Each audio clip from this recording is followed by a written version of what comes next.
How to grow on YouTube. The other video I did on how to get started on YouTube was fairly well received, and a lot of people seem to appreciate it. And you know that Buddhist quote about passing on knowledge that you have? I don't know it, but I think there was something about just you should do it. It's also kind of ironic for me to say how to grow your channel, especially since mine completely flatlined and it's not growing at all anymore. But I get the question all the time from young YouTubers, people starting off, and they come to me for advice on these things. First of all, don't look at anything that I'm doing right now as a okay, he's doing this, he's the biggest channel, so I should do this. That couldn't be further from wrong way of doing things. I clearly stopped trying. I'm not trying to grow my channel anymore. I'm just thankful with the audience that I have. I'm not trying to push shit to see, oh, can we hit 100 million? Can we do it? There's no right and wrong in these things. I think how to grow on YouTube, you're gonna get a different answer from any different YouTuber that answers the question. And I hate to make it seem like I am the only one who knows this thing and I'm the only one who has the right answer, because that's not true at all. I can only speak from my experience, pretty much, and that's what I'm gonna do. Going back 7 years ago when I started making videos, like I said before, I was making Call of Duty videos. I felt frustrated as hell, and that's why I sympathize with YouTubers that come to me for advice on how to grow their channel, because I've been there. I know how it feels like to make videos and your channel is not growing at all.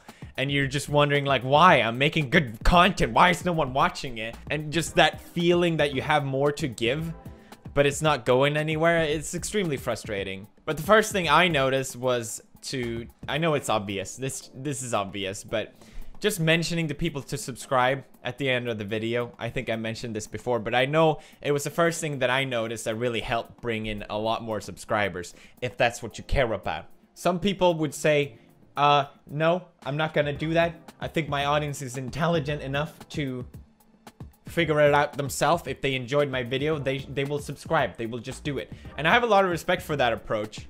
But I see it more as a reminder, you know? Hey, you enjoyed the video. Maybe you should subscribe. It's a button right here.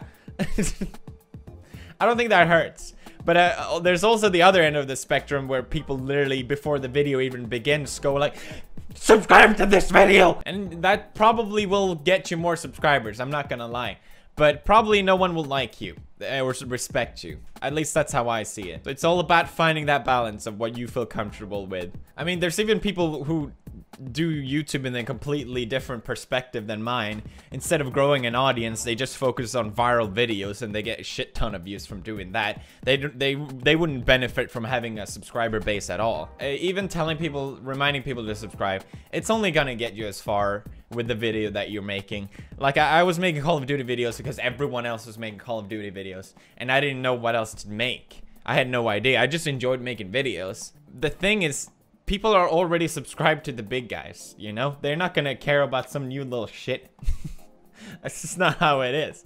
I think I see this in a lot of people that follow sort of my style and maybe Jack and Mark's style, because it's sort of similar. You know, I feel for them because I understand their perspective, but it's also like, well,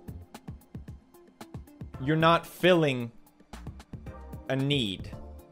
Does that make sense? If you look at yourself as a product, if you come in as a sort of a clone as another YouTuber, you're not filling a need that's not there, you know? You're not offering a product. I'm sorry for speaking at such a business perspective, but you're not meeting a demand that doesn't exist.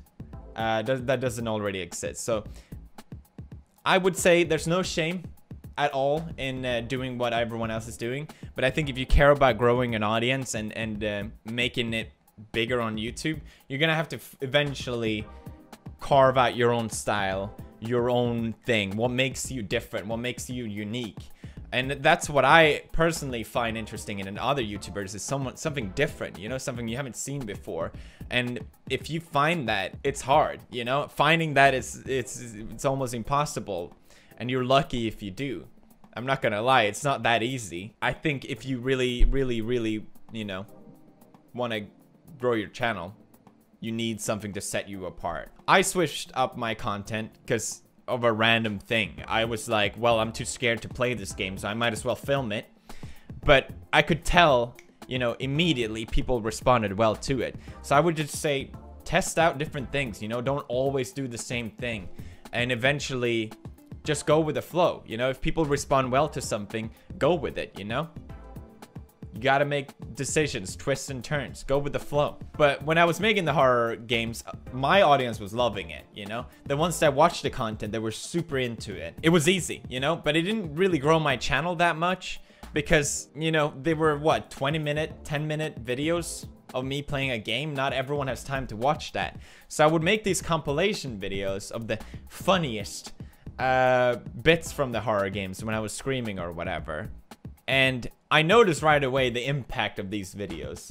They really brought in so many new sets of eyes to my channel. Because just having the content isn't enough. You're gonna have to get it out there for other people to see, bring in new people. And so I did the montages, and I really understand how powerful they were. So I really put a lot of time, a lot of effort into them. And as soon as they went up, I made sure that they were, I made a lot of time, a lot of effort into it. I made sure that they were easy to consume, you know, like a trailer. Fast cut, you know, before you even know it, it's cutting. Super easy to consume. Anyone can just watch the whole thing and even realize you've watched the whole thing.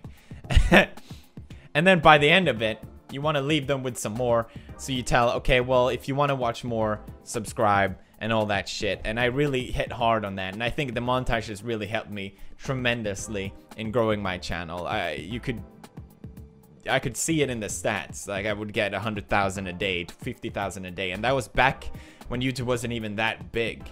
So to get those numbers was pretty crazy. And I'm not saying everyone should go out there making montages, but if you have the type of content that isn't easily consumable, then it's a good idea to make a package. Maybe this is all obvious. I don't know. Photoshop has helped me out so much growing my channel. You have no idea. Back in the day, people didn't even bother making thumbnails. We had the option to do the thumbnails, but most people just didn't do them. They were like, ah, fuck it. I would put so much time into the thumbnails because I realized the impact that they had on your video.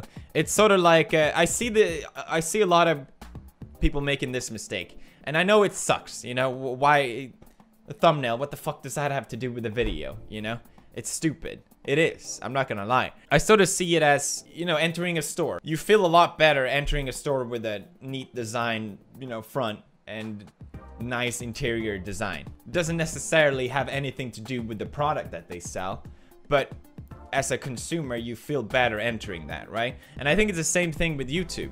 And I see so many of you guys sending me videos saying, hey, can you check out my channel? I would really appreciate it. And I see the same mistake all the time.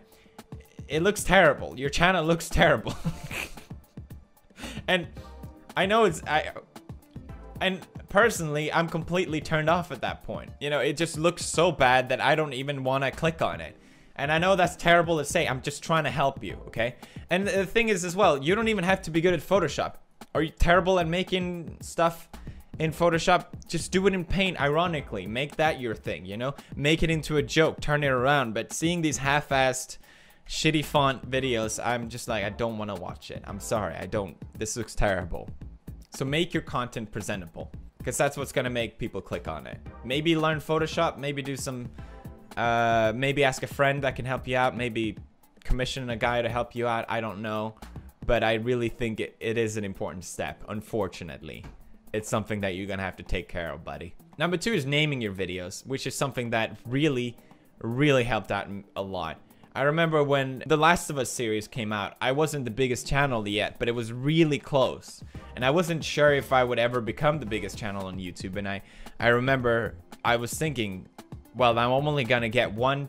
I never expected to be number 1, but I'm only gonna get one chance in my life. You know, it's gonna happen now or it's never gonna happen. So I went for it. But I was really lucky because The Last of Us came out. If you search it, I'm there. But it did get me 18 million views, which is a lot. It's a lot.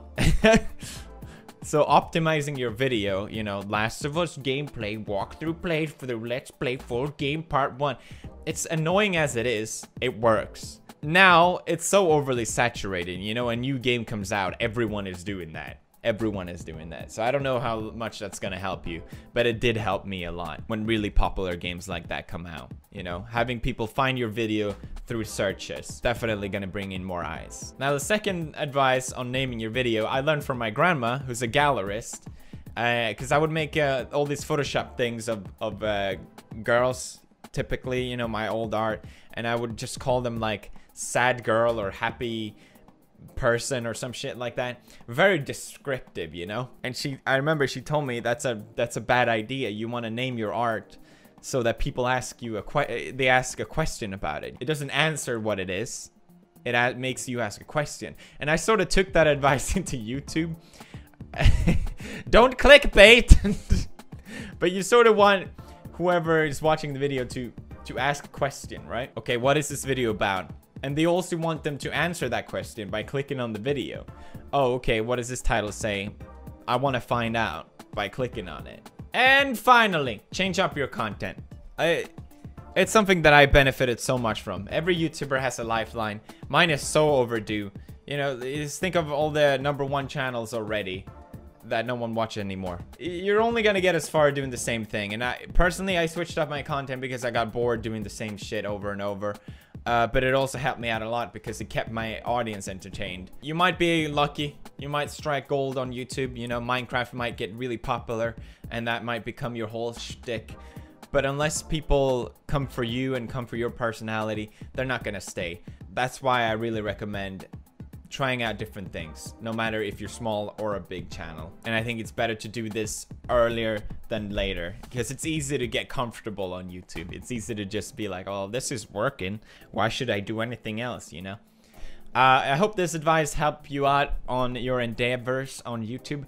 Good luck. I'm rooting for you, buddy. And just remember to have fun with it, because if you have fun, you can't lose. Thanks for leaving a like and subscribing to my channel. I upload videos every single day. And that's it. Squad fam out.